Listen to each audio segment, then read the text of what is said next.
waxa la isla gorfeeyay sida ugu wanaagsan ee wax looga qaban karo faafitaanka cudurkan safmareenka ah ee ku soo kordhay dalkeenna dood iyo aragti isdhaafsi kadib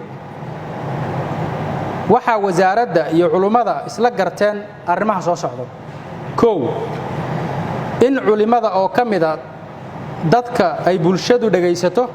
ay kaalin weyn ka qaataan wacyigelinta bulshada ee ku aadan cudurkan khatarta ah ee COVID-19 in la dhiso guddi ka shaqeeyo taakulaynta iyo caawinta qaybaha nugul ee bulshada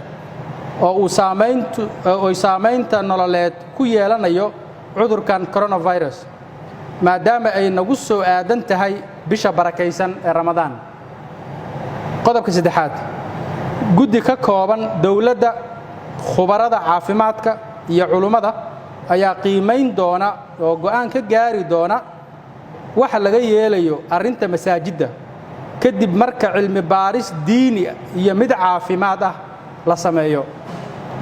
qodobka 4 waxa mar kale la farayaa ganacsatada Soomaaliyeed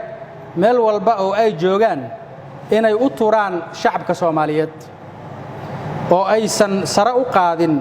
qiimaha waxyaabaha daruuriga u ah nolosha shacabka Soomaaliyeed isla markaasna ay iska ilaaliyaan waxa loo yaqaano ixtikaarka ama quudkaydsiga culimada waxa la faray wacyigelin inay ka sameeyaan arintan isla markaasna hay'adaha dawladda xiriirka la lana inay arintan talaabada ku haboon ay ka qaadaan hadii loo hogaansami waayo wabillahi tawfiiq